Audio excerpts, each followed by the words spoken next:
Today's episode of the Anthony Anderson Show is brought to you by Sun Warrior, sunwarrior.com, and Mount Gox, mtgox.com. You're going to see everything coming in.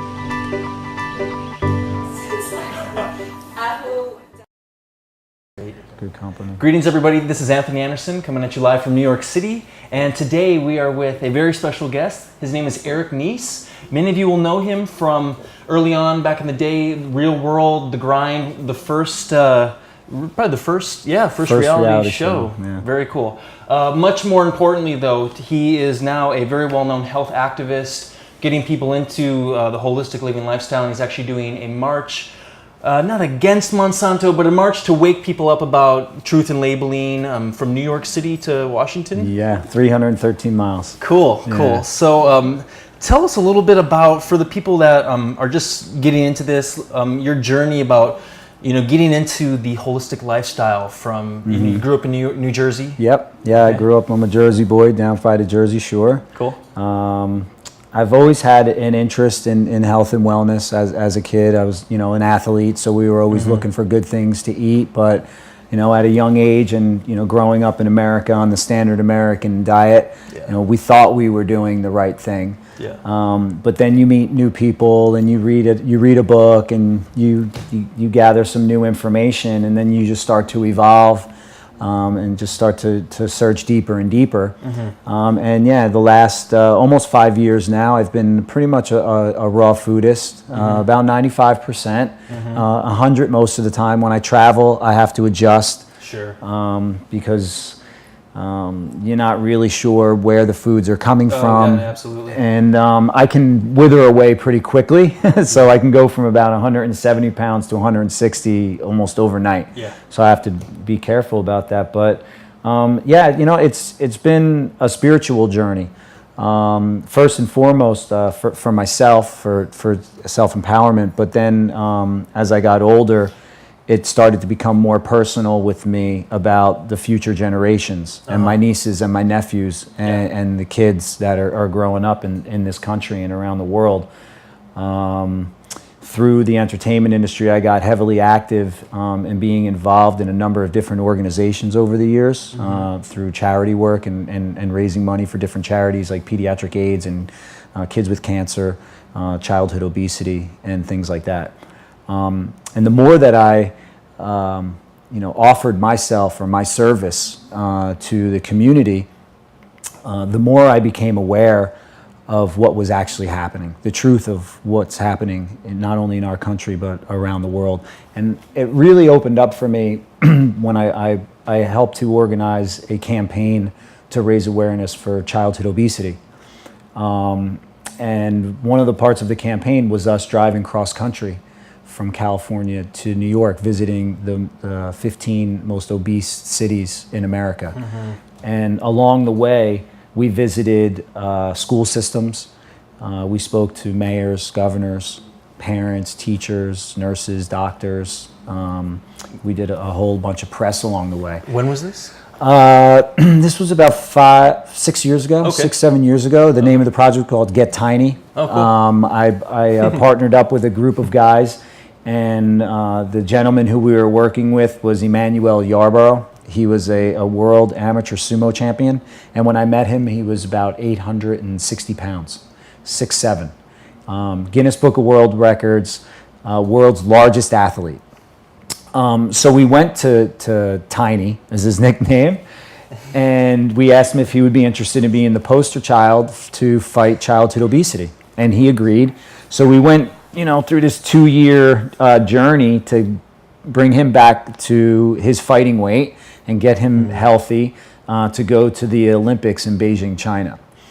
And that's a long story, but the reason why I'm telling you this is because as we were traveling across the country, I saw firsthand the reality of what's going on in this country, especially with the food and the school systems. Yeah. And as we went from city to city, and we met with the teachers and the parents and the nurses, most of the time we were greeted with tears. Some were tears of pain and suffering, but some were tears of joy because they saw us as, pioneers, like, at the forefront or leading this revolution of changing the food systems in the school systems. And, it really, it struck a chord in me because you don't have to be a rocket scientist, or a biologist, or a licensed nutritionalist to know that processed foods are not good for you. You need, minimal education to understand what that's all about. And what was shocking to me is how many teachers and how many parents and how many people really were aware of what these foods were actually doing to these kids and why the childhood obesity issue is such a big problem in our country. And then that's when kind of the anger set in with me, where I took it personal. And I was like, we know that these foods are bad, but they continue to put them into the school systems. And I said, well, why is that?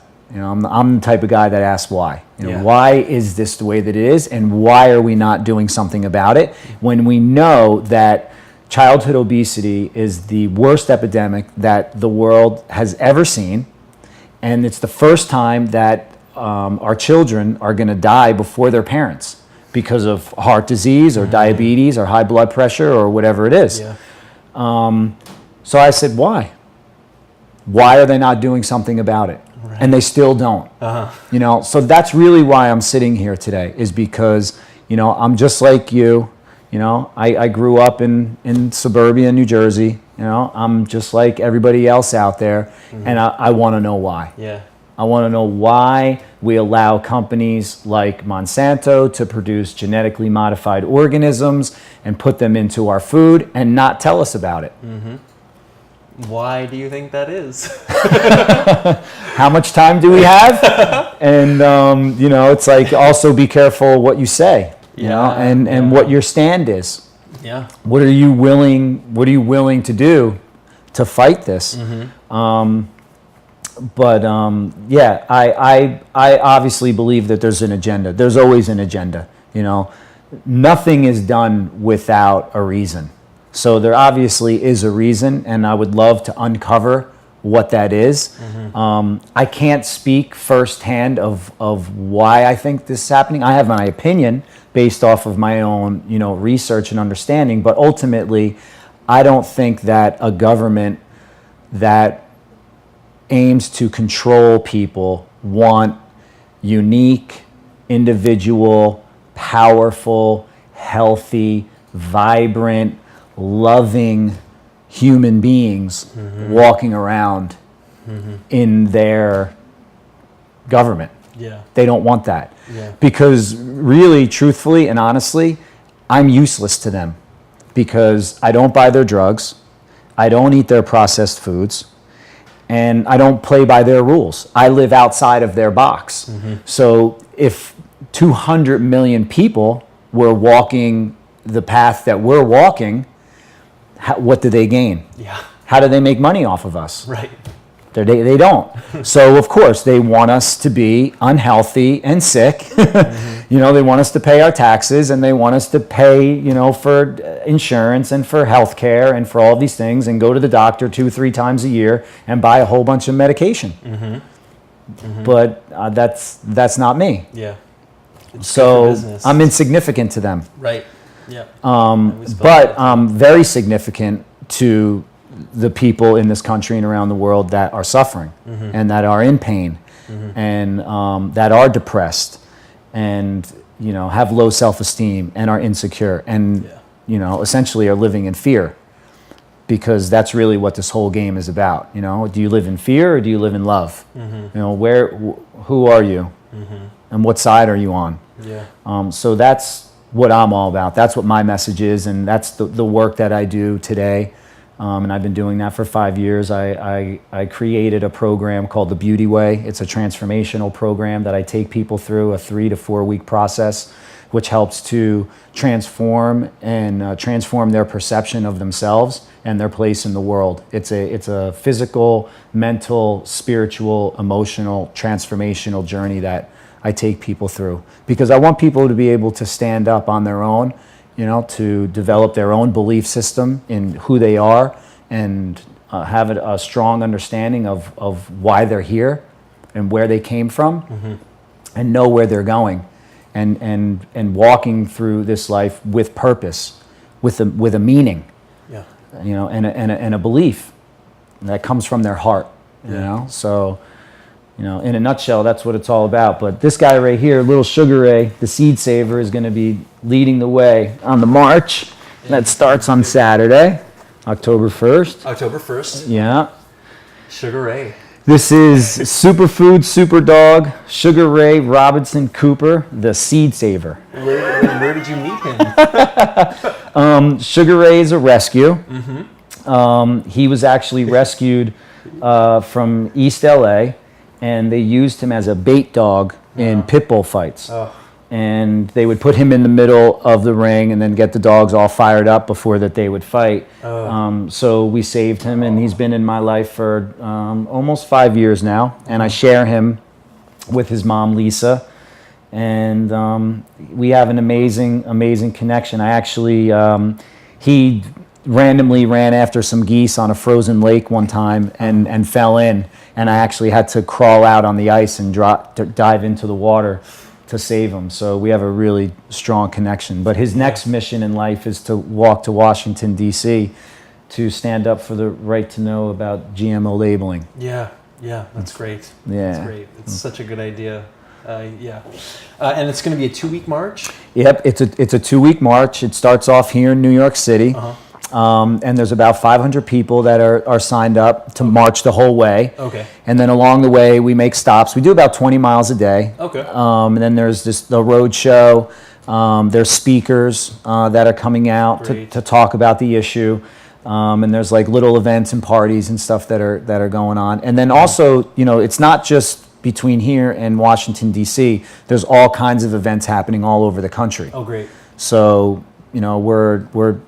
we're anticipating and we're hoping that millions of people stand up, because if less than 50% of America stands up, then there might not be transparency with our food, and we might not know what is genetically modified. Yeah. And that would be very sad. Yeah.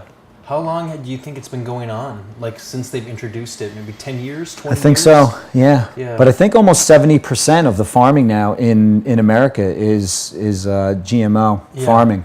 Yeah. Like where I'm from in Minnesota, you drive around and all you see is cornfields and soybean fields. Right. And the governments pay the farmers to grow that stuff. It's not like they're even making money selling it. Right. It's that they're making money because the government's paying them to grow it. Right. So you really see the connections. It's so blatant how they're just supporting people. And it's all these plants that are designed to be sprayed. Right. It's not like they're GMO so they don't have to be sprayed, but they're designed that they can take heavy amounts of pesticides. And that's a very interesting point that you bring up, is that, why? Why do they want us to ingest chemicals that are obviously not only harmful to us, which, as far as development and growth, we now know that in children and, in a fetus, a woman who is pregnant and that is, ingesting GMOs, it's detrimental to the baby, to the growth of the baby. It's also incredibly harmful to the environment, to livestock. But for me, the thing is about the seed. It's about the life. It's about the life force in the seed. Yeah. And why I got involved in this is because of the Terminator seed, or the suicide seed, which means that they have genetically modified the seed to only yield one crop. So even if a farmer, uses this seed and it produces a vegetable or a fruit, it will only do that one time. So I started to think deeply about that. And as I was thinking about this thought came into my mind. Imagine if you were sleeping or your wife or your girlfriend was sleeping, somebody came in, they genetically modified your seed. You had a child, but then your child could not produce another. It's the same exact thing. Yeah. So to me, they've really personally attacked not only me, but humanity on a whole. And that's very deep and very powerful if you really sit, and meditate on that for a little while, because that's my life force energy. I need the energy from that seed personally for my growth. I mean, that's why I'm a raw foodist. And that's why I don't eat things that are cooked, because I don't want it to destroy the energy of the food, which is what I need to grow. So when you have a strong understanding of that, you take it very, very personal. Yeah. Because I feel like this is a personal attack on myself. And then I think about my family and my friends and my loved ones, and then my personal connection with the humanity and the universe in a whole. Yeah. These people are like playing the hand of God. Seeds have been around for how many thousands and thousands of years. And, now we have a large percentage of the planet where those seeds don't exist anymore. Yeah. They've been modified and changed. And now what's that going to do to my nieces and my nephews? What's that going to do to your child and your children's children? We are right now the living guinea pigs for genetically modified organisms. And we won't know for another 50 years or who knows how long of really what the effects are. And that's crazy. Yeah. Yeah, I think they almost do know already, because they have been testing it on animals. Like the animals have been eating. I've heard about studies in Japan with they're eating GMO soybeans. The guinea pigs actually, or rabbits or mice or something. And after the third generation, they're sterile. Right. So it's almost like this planned sterilization. Well, there you have it. Yeah. This is what I just said. It's about being sterile. Yeah. So now let's even think about that even more. Talk about control, population control.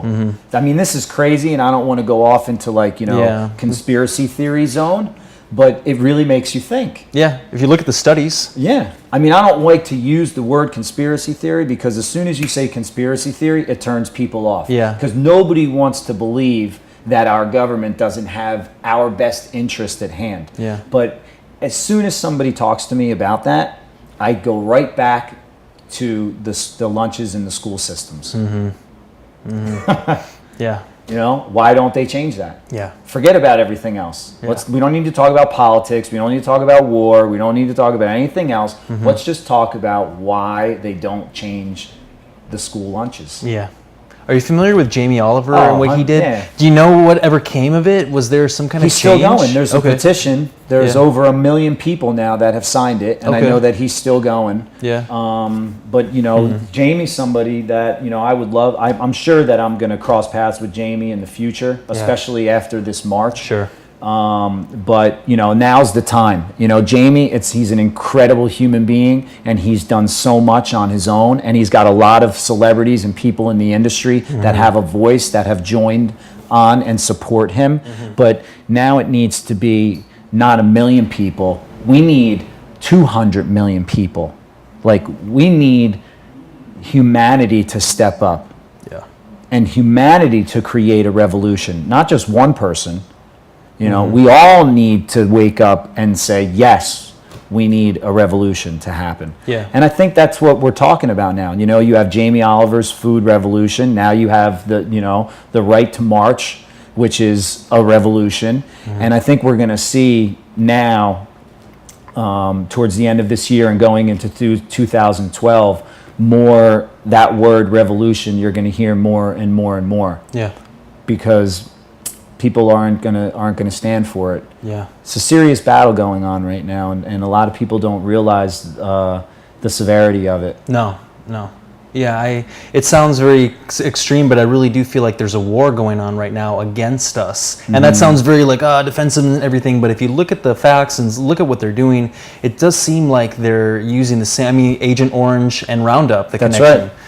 Same, you know. I just came back from Vietnam. I was in Vietnam for 6 weeks, and I started to do some research because when I'm over in Vietnam, it's a communist country, so you have no idea. There's no labeling of organic or anything like that over there. And I found out that they are doing GMO rice, GMO soy, and cauliflower or broccoli and potatoes. What? Yeah. And so I'm going into, the local places, the places that I know in Saigon where I can eat, where the monks eat. Because you try to look for certain people to see where they're going to eat and kind of try to follow them to think that they're making the right choice. Yeah. Because I can't go into a restaurant and ask the owner, is your rice GMO? They don't know what I'm talking about. So, Is it like the golden rice? It was like golden rice or something? I think so. Yeah. Yeah, but I actually connected with someone in the agricultural department, and that's how I found out that they actually were using it. Yeah. So here I am, fully aware of what's going on. I'm in a country for 6 weeks, and I'm walking into this only restaurant that I know, and now I'm looking at a bowl of food with rice and tofu and vegetables that potentially could be GMO. Yeah. And I'm thinking about that as I'm eating. So when you talk about a war that's going on outside, there's the same war going on the inside, because now at a cellular level, our cells are trying to figure out what to do with these new ones. Yeah. Yeah. Because they're not resonating. Wow. Right? The vibration is different. Yeah. So they're trying to figure out a way of how to adapt and change to this new energy that is now coming into their body. That's the main reason why I'm raw, is because I know that my body is made up of fire, water, air, and earth. Right? So that's what I want to put in my body. And I don't want to put it in my body where it's been manipulated or changed. Yeah. I want the same vibration to come into my body, so I resonate, I harmonize, and I shine, and I glow from the inside out. So everybody who has been ingesting these GMOs for the last 10 years, all this processed foods, internally at a cellular level, they're confused. They're trying to figure out how to adapt to these changes. Yeah. So on an emotional level, how does that affect you psychologically? And it goes back to what we were talking about walking up the street, when we were on our way here, is like, I have this big question in my head, do people really care?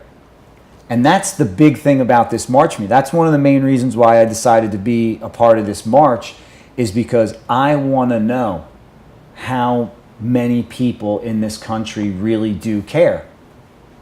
Because when it comes time, I want to know who has my back. I want to know who I can trust. Yeah. That, will look after me. Yeah. I want to know if there's like-minded warriors of the light. Yeah. Peaceful warriors out there that got my back. Yeah. I know 100% I can trust you. Yeah. Yeah. But I want to know where America stands. Like in Europe, 80% stood up. So yeah, I wanted to ask you about that, because in Europe it's totally different. That's so right. How you would think that it's a global plan or something, but in Europe somehow they were able to fight back the tide of GMOs. Right. This is why I think it was easy to do it there. If you live in Spain, everybody who lives in Spain, most of them, the 90-something% of the people that live in Spain are from Spain. If you're in Italy, over 95% of the people are from Italy. So it's not going to be too hard to convince a fellow Italian, a fellow Paisan, hey, this is what's going on. We all need to get together. No problem. I got your back. Yeah. Well, in America, we're in a melting pot of cultures. Yeah. And a lot of people have left where they originally came from for a different life. Right. Because maybe they didn't believe in that way over there. So they came over here and they kind of believe in the American way. They maybe believe that this is a place for the people, by the people. Don't know how real that is, but I don't think most Americans, they don't know what they believe in. Yeah. They're just following what everybody else is doing. Yeah. So this is a huge test for America right now. And it's a huge test also for me too, because I'm not so sure I want to live here anymore. Mm-hmm. I mean, I'm here for the good fight. You know, I'm here because I will stand up and I want to help my neighbors, my brothers, my sisters, my nieces, my nephews. Like I've said before, you know, I feel like I am a warrior of the light and I will stand up against the darkness. But I want to know who I'm standing up with. Yeah. Yeah. So, I think in the States too, you know, I think people still, for some reason it's been shown to people that there's still kind of like this, it's not as bad as we think it is or something, and people think they still have too much to lose if they start speaking out, and before they know it, it's going to be gone, you know, like it's going to be gone, but they're like maybe being quiet because they don't want to lose their job, or you know, they don't want to. They're scared. Yeah, they're scared. There's a lot of fear. Well, the media and this government does a great job at instilling fear in everybody. Yeah. We're bombarded with fear all day long. Yeah. Everybody's terrified. Paralyzes. How many people right now think that the end of the world is coming next year? Yeah. That's it. It's done. Right. December 2012. It's over. I've seen 10 movies out of the destruction of the world right now. It's like... Yeah. So why bother, probably, you know, it's what they think. Yeah. And I have friends in my inner circle that believe that. Mm-hmm. Mm-hmm. They actually really do believe that this is it. Yeah.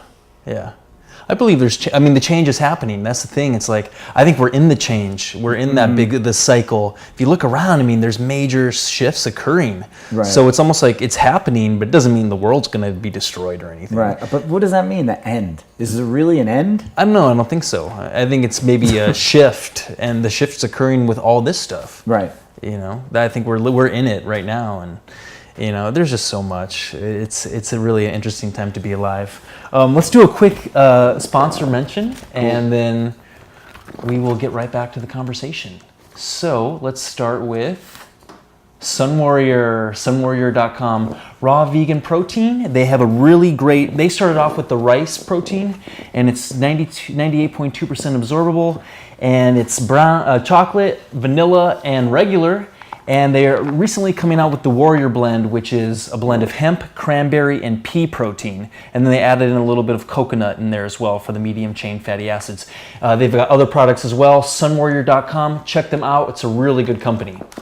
And Mt. Gox. So Mt. Gox is the largest online exchange service for Bitcoins. And if you all out there don't know what Bitcoins are the new virtual decentralized currency. It's a digital currency, and you can set up your own accounts. You can use Mt. Gox for banking. You can set it up for donations. Bruce here was talking to Eric about setting up donations for the march, and you can donate Bitcoins. And what's the beauty of it is that Bitcoins actually gain value, which is exactly opposite of the US dollar and any other kind of fiat currency. So what you have in your pocket now is actually gaining value. So it's a really cool thing, and you can use Mt. Gox to change that into US dollars if you want to, or euros, or British pounds, or Australian dollars, whatever you need to do. But check them out for sure, mountgox.com. All right. So you mentioned possibly not wanting to live in the States, and I know you've been traveling around. I mean, your lifestyle and your company really goes with that flow. You're very fluid, and you've really simplified your life. You know, you've got rid of a lot of material possessions. And where do you see yourself setting up shop in like any ideas yet? Would you go Southeast Asia, Latin America? I'm not really sure. I attended this gathering about 7 months ago up at the Menla Retreat. And it was the first time that the original people from the South met with the original people from the North. First time ever in the history of the world. It was the Koji Mamas from Colombia met with the Shoshanes up here in North America. Wow. And the reason why they came together was through prophecy. And both of them, all of the indigenous tribes, the Native American Indians, the Indians from the South and from the West and the North, they're all receiving prophecies of this time that we're discussing and we're talking about, you know, the end of times, or this shift, or this purification. You know, the Hopis, you can go online and you can watch videos on YouTube about Hopi elders talking about this great purification that the earth is going through. Well, the purpose of this meeting, this gathering that happened, and the reason why the Koji Mamas came here was because one of the clear messages that they received was that they needed to start to take back their sacred ceremonial grounds where they would pray. And a lot of these places were taken away, and they've actually gone, and they've asked to take them back, and they've actually been given back to them. But the interesting thing that I got from them, and one of the things that they talked about, was that these sacred ceremonial grounds, anytime that there was a natural occurrence, say a volcano or an earthquake, a tornado, tsunami, or what have you, these lands were avoided by these natural occurrences. And that was, I was like, that's interesting. So I reached out to an elder that I'm close with, and I asked her, you know, do you have any plans on moving or living in one of these sacred ceremonial grounds that's protected?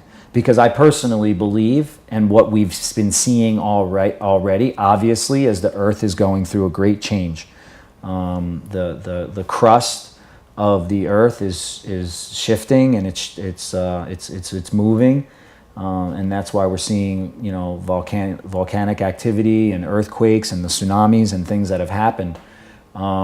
So I'm just putting my faith in my belief, you know, my connection to spirit, that I've surrendered to what's happening right now, and that I'll be guided to it. I think that it's going to be a place at a higher elevation, because I do believe that the waters are going to rise. And obviously, if you and I were doing this interview from Japan, this conversation would be going in a completely different direction, and you and I would be like, yeah, I can't live next to the beach. It's time to move to a higher elevation. Right. But I'll tell you an interesting story. When I started to research and read about all of this, I started to travel and ask different people in different places, shamans, medicine men, elders. And I went to the San Blas Islands off of Panama about 3 years ago. And while I was on the island, I asked the guy, one of the guys who was taking care of us there, I was like, you know, is there a medicine man on the island? He said, oh, there's a medicine man on all the islands. And I was like, well, do you think that I could have a word with him? And he said, sure, no problem. So the next day, he brought me to him, and he didn't speak any English. The medicine man didn't read at all. And I had a translator, and I started talking to him about this, about the purification and the shift and the rising of the waters and everything. And I said, have you spoken to your spirit guide about this? And he said, oh, yes, I've had many conversations with my spirit guide. And he said, within the next year, I'm moving my people to higher ground. That was just a random interaction that I had on vacation going to the San Blas Islands. So I said, you know what, let me see what this guy thinks. You know, the Hopis are talking about it. All of the, you know, in South America, they're talking about it. In Tibet, they're talking about it. And in Africa, they're all talking about it. So I just wanted to test it out. And sure enough, he said it. So, you know, my brother and I have been talking for years about moving to higher ground, into the mountains someplace, into a safe zone. So I'm just kind of waiting for it to present itself. There's other reasons why I really don't want to live in America. So I'm not really sure where it's going to be. If we the people take the land back and it's given back to us, and the Constitution, you know, stands again really for what it's supposed to stand for. Right. And, you know, all of these changes and things that have taken place are reversed. then maybe I'll consider it. But I don't want to live in an environment like this, a controlled, policed environment. Like America's supposed to be the most powerful nation in the world, this incredible force, and we're supposed to be safe and protected here. And I travel all over the world. I go to Southeast Asia, I go to Fiji, the South Pacific, South America, and nowhere in the world is more paranoid than America. Yeah. And when you come in and out of this country through customs, and when you watch the video on the plane, of coming into America versus other countries that you go into, there's no comparison. Yeah. It's not even close. Yeah.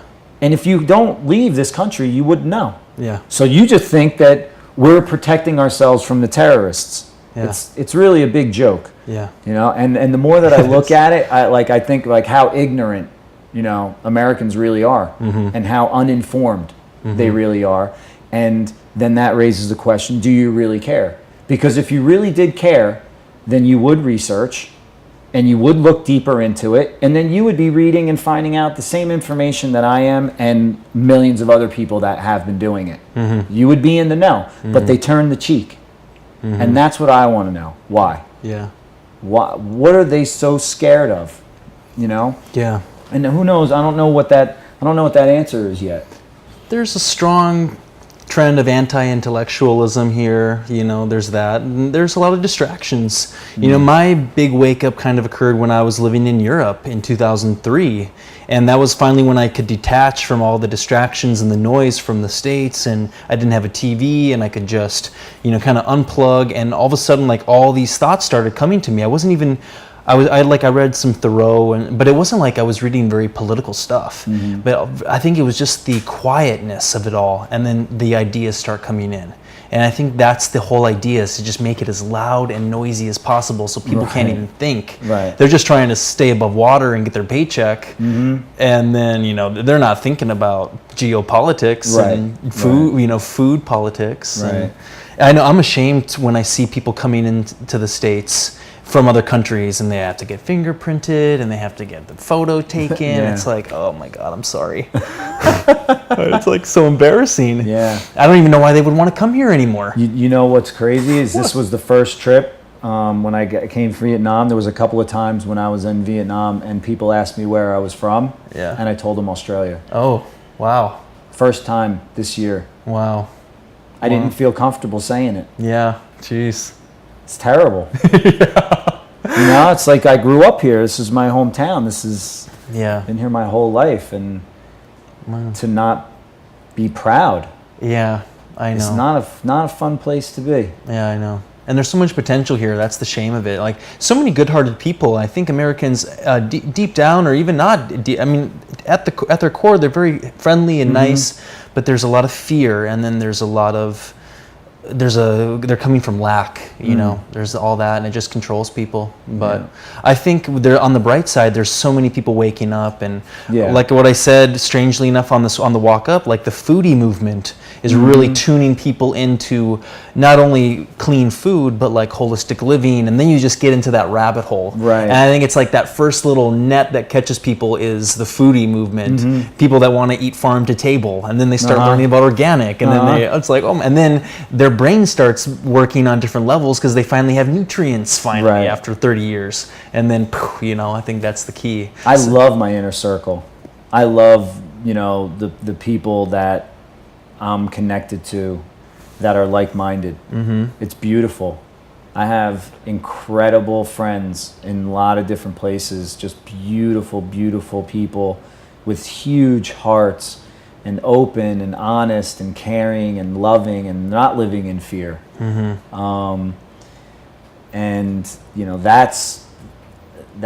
fills my heart, and it gives me hope, like you're saying. So it's there is a lot of beauty out there. Yeah. It's but it's disconnecting.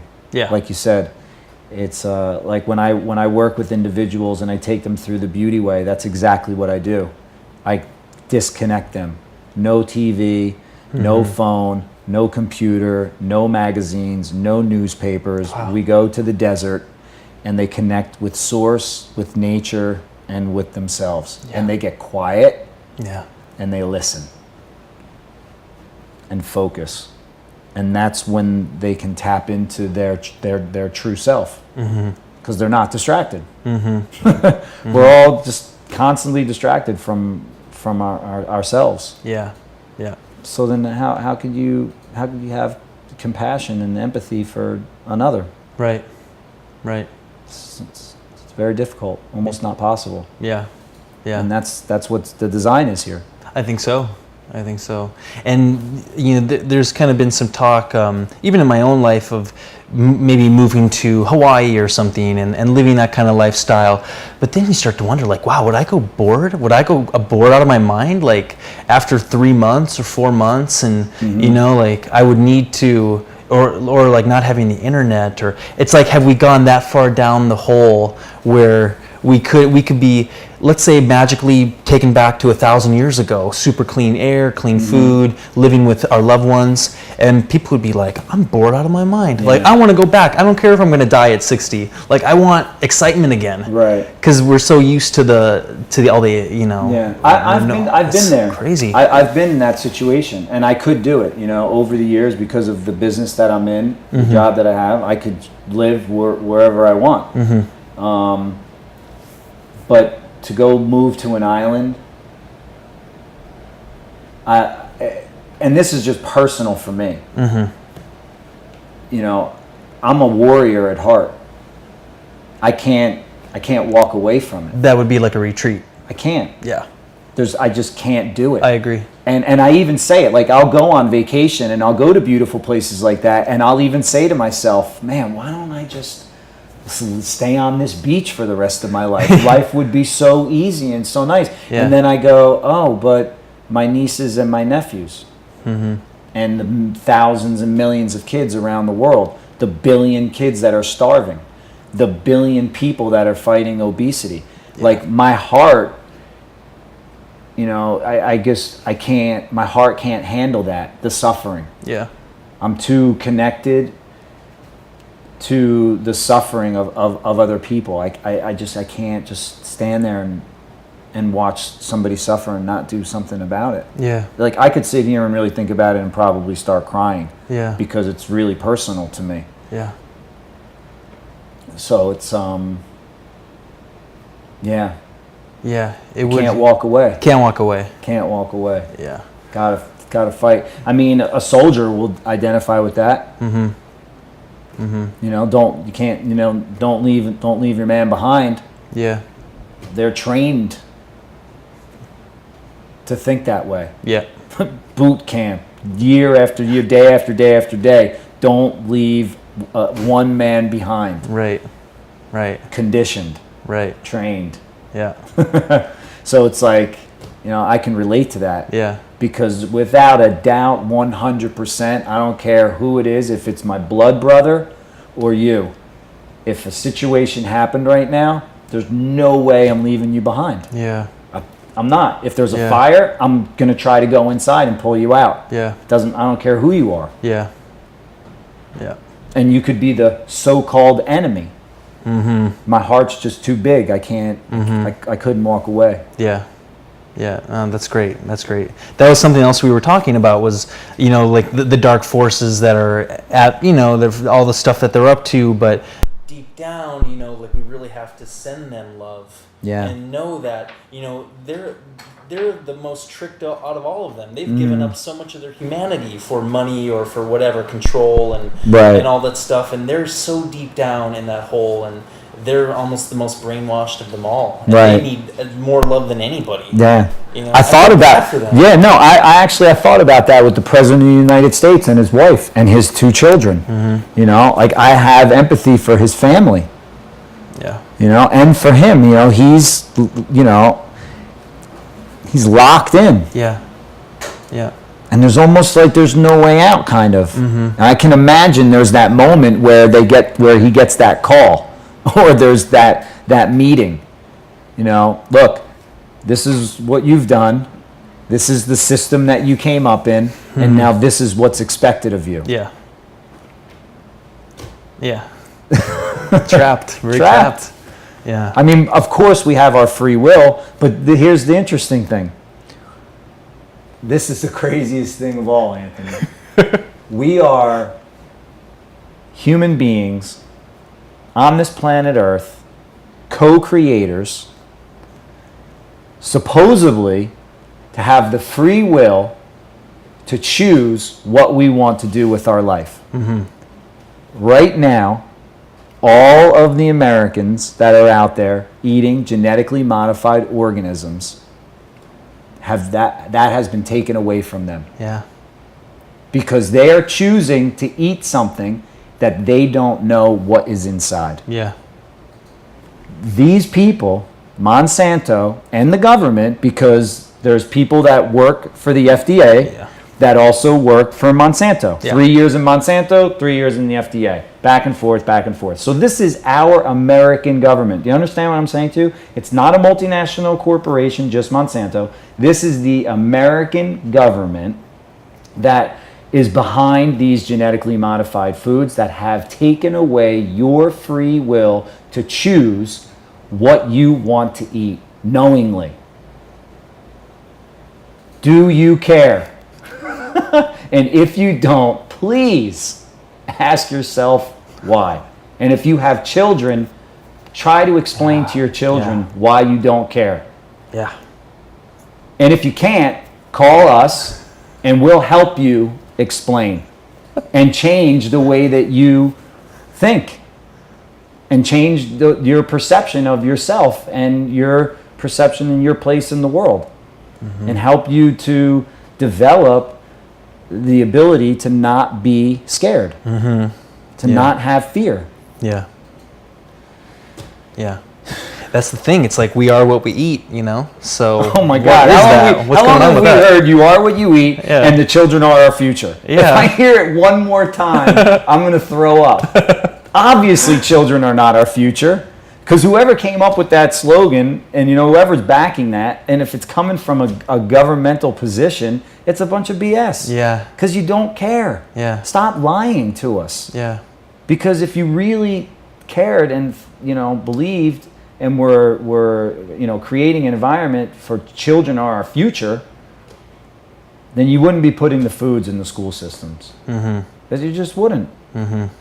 And you spend hundreds and hundreds of billions of dollars on war and going into other countries when 3% of that money could change the food in the school systems. Yeah. Oh yeah. I mean, come on. Not even 3%. How about hold off production on 2 stealth fighters Yeah. Yeah, really. and Yeah. change the lunches? Yeah. It's retarded, bro. Yeah. And the kids don't even have to pay for it. Yeah. Like, and they're paying for that lunch, that's the thing. They got to buy that lunch. Yeah, geez. I'm trying to think back what was, I brought food for a while, but then in high school, they had like Domino's pizza and stuff. Right. And then I get the Domino's. Sloppy Joes, McRibs. Sure. Yeah. All those pizzas. Yeah. It's like we wanted that stuff. That was the funny thing. But we It's didn't like, know. We didn't know, yeah. Yeah.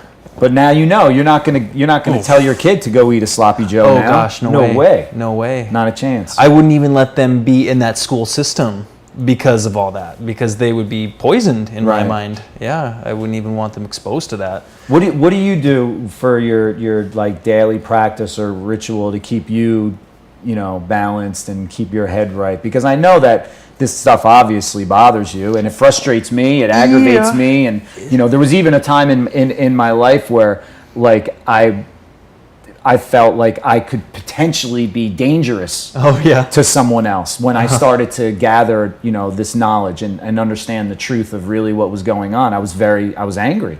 Yeah. So what do you do to to hold back? My angry period was kind of from 2003 to 2004. That's kind of when I started waking up about this, and I was very anti-consumer. I was anti-Bush, thinking that it was Bush and he's freaking Republicans and assholes. Right. I was putting all my energy on that. I wasn't even thinking about the food yet, really. And so now that's all kind of been digested, and I just keep my eye on the prize, looking at the positive stuff, being around good people, continuously putting good food into my body. I think that makes a big difference. Like if I were to go back home and eat a bunch of junk and stuff, after about 2 days, I would start feeling kind of depressed again. I could tell. I'd be like, wow, this is how everybody feels all the time because they're eating this processed food. So I feel like eating high vibrational foods, hanging out with high vibe people. You know, I'm in New York City right now. The air's not the best. Obviously, it's better than Vietnam, from what you tell me. You know, so that could be worse. But I just try and look at the positives and know that it is changing. People are waking up. You know, Monsanto is waking up a lot of people about how evil they are because of all the shenanigans that they're up to and how they're suing their farmers and they're, you know, not telling people what's in the food and coming out with like the alfalfa and, you know, absorbing whole foods with all this stuff. And all that just, it gets big headlines and it wakes people up. So I'm like, okay, they're digging their own hole. All we have to do is just kind of like give them the shovel and just keep the pressure on, keep waking up people, keep positive, tell people about the gardens, tell people about eating clean food, and that keeps me through it, you know. And I kind of bought into the false hope of Obama. Sadly, I for some reason thought that it was going to be different. Kick myself now, but I kind of thought it was going to be different, you know, whatever. But thank God, like he was a great teacher for me because he showed me that it's not different. You know, they're all employees, they're all minions, and we just have to know that the change comes within us. You know, and, you know, more from the private sector, people that aren't attached to politics because those people have been co-opted and we need to realize that we're the ones that we've been waiting for. That sounds so cheesy, but and, you know, just laying in bed every day thinking about what I have to be thankful for and sending love to everyone no matter what, and that helps, you know. Gratitude. Attitude of gratitude, you know. I feel like I'm getting through it. There's some days where I can get a little down, you know, by looking at the wrong stuff on the internet, you know. You know, there's a forum that I look at a lot called Godlike Productions, and it's just like a conspiracy forum kind of. I mean, they talk about everything. It's a forum, so it's like all different stuff, and I can get pulled into that sometimes and just checking on the solar flares and what's happening. But overall, you know, I just keep positive, and I think the food has a big part to do with it. Eating clean food, high vibe food, keeps you in a good vibration. Yeah, it definitely keeps me balanced and keeps my vibration down. What would you say for yourself? Very similar. I have a practice. You know, I do my qigong, I do my rites, and now my breathing techniques, and my food, my meditation, and my service. You know, continuing, you know, to do the good work and get involved in things like the march. And that kind of stuff. And then I have my work, the service to the people that I work with. That keeps me very grounded. It's also very challenging. It's sometimes difficult for me. I have to like spend a week or two by myself, like laying in the beach in the sand to like, you know, get my energy back and stuff after, you know, giving so much. So but yeah, you have to find the balance. You have to create the balance. So you have to find something that works for you. So yeah, it's very, very similar. We got a few minutes left, so if you want to just give everybody the quick rundown on where everything's happening. I know there's something happening at Prospect Park on Saturday. Yeah, Saturday morning is when the march kicks off. That's October 1st in Brooklyn. And then people can follow us to the UN, and we'll be at the UN midday protesting in front of the UN. And then the day ends off at the Green Festival at the Jacob Javits Center. Over on the west side. And then we continue up the Hudson over the bridge, and then the first night ends in Jersey City. But the website for the march is righttoknowmarch.org, which is up here. And then, of course, we want everybody to follow Superfood, Superdog, Sugar Ray Robinson Cooper, the Seed Saver. And he has his webpage is About Me, about.me/Sugar Ray. And you can follow him on Twitter and Facebook and YouTube. We're going to be documenting the whole thing. So you'll be able to see Sugar Ray on the road. These little legs. I was going to ask you. These little legs are going to go 313 miles all the way to Washington, right, buddy? There he is. What are you going to feed him? He actually, when I'm with him, he eats raw, and he loves my superfood shakes. He cool. loves kamut and Cool. alfalfa, Oh, wow. spirulina, rice bran solubles, activated barley, carrot juice powder. Awesome. He loves, favorite is coconuts. He loves coconuts and coconut water. Any animal products? No, not when he's with me. Wow. No, not when he's with me. Okay. Yeah. And can you recommend any books to the audience? Maybe one or two. I know there's a big list. Well, the biggest book, and it's the one that I use in my program, is called The Medicine Way. Okay. Written by Kenneth Meadows. It's a shamanic journey through the medicine wheel, and it helps you to answer questions in your life, like who am I and why am I here? Where am I going? Yeah. You know, am I living my life with purpose? The book that started me off on my journey years and years ago was The Way to Freedom by the Dalai Lama. Okay. Which is a great read. It's an easy read. Bringers of the Dawn is very powerful. Will give you a lot of insight and understanding of what has happened here on the planet from 1992 up until 2012. Okay. That 20-year period. Family of Light is awesome. Earth is another really great one. What else? I think That's good. a pretty good That's list. Good list. That'll keep That's a good list. people busy for a while. Yeah, but the Medicine Way Okay. is incredible. Okay. It's like just super powerful, Cool. and I think that you'll love it. And the good thing about the Medicine Way is that it asks you to go out and to perform activities. Cool. Or what are they called? Like adventure tasks. Okay. So it's fun. You know, you read the book and then it asks you to go and create a sacred space, Yeah. call on the directions, and ask questions and wait for answers. Yeah. So that's pretty cool. Yeah. Awesome.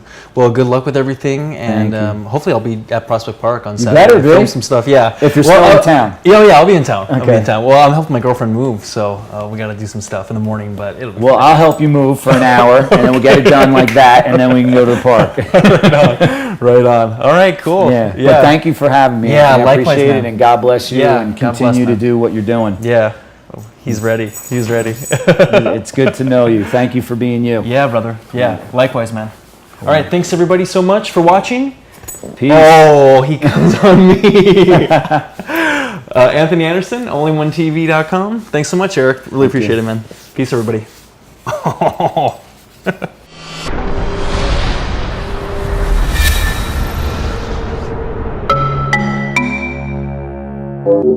I've always had an interest in health and wellness as a kid. I was, an athlete, so we were always looking for good things to eat. But, at a young age and, growing up in America on the standard American diet, we thought we were doing the right thing. Yeah. But then you meet new people and you read a book and you gather some new information, and then you just start to evolve. And just start to search deeper and deeper. The last almost 5 years now, I've been pretty much a raw foodist, about 95%, 100 most of the time. When I travel, I have to adjust. Sure.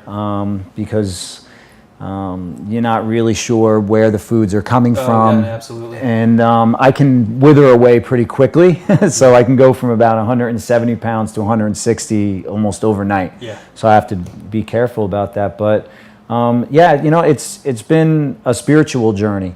First and foremost for myself, for self-empowerment. But then as I got older, it started to become more personal with me about the future generations and my nieces and my nephews and the kids that are growing up in this country and around the world. Through the entertainment industry, I got heavily active in being involved in a number of different, because you don't have to be a rocket scientist, or a biologist, or a licensed nutritionalist to know that processed foods are not good for you. You need minimal education to understand what that's all about. And what was shocking to me is how many teachers and how many parents and how many people really were aware of what these foods were actually doing to these kids, and why the childhood obesity issue is such a big problem in our country.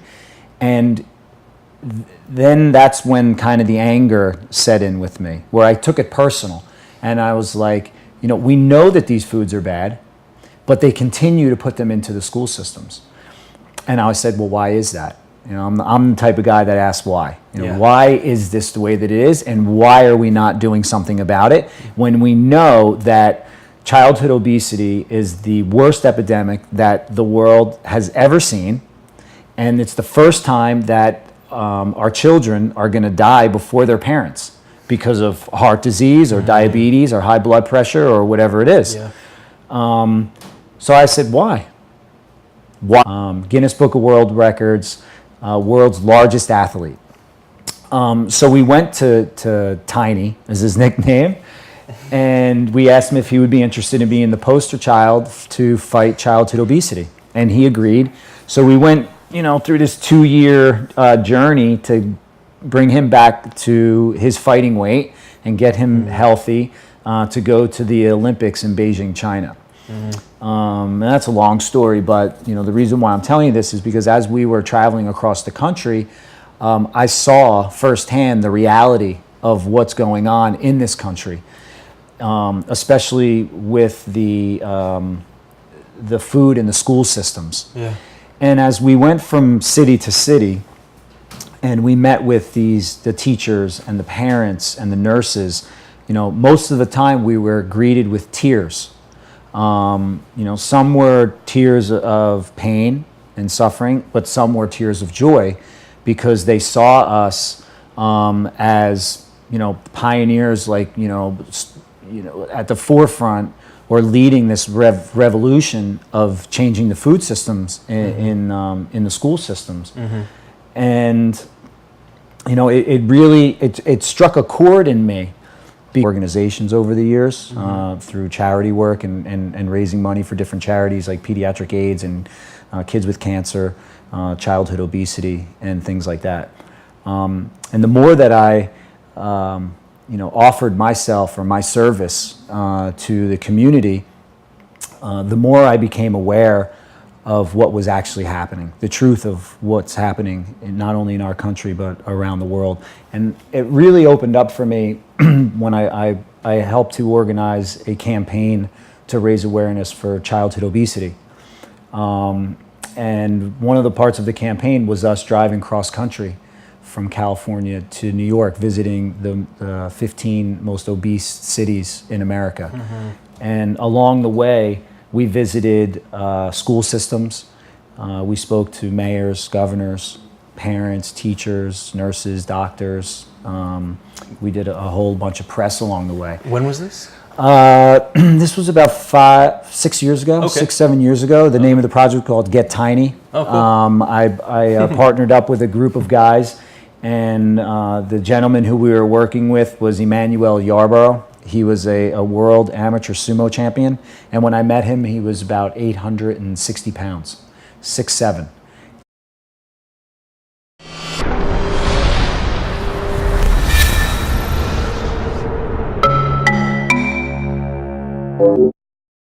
Today's episode of the Anthony Anderson Show is brought to you by Sun Warrior, sunwarrior.com, and Mount Gox, mtgox.com. You're going to see everything coming in.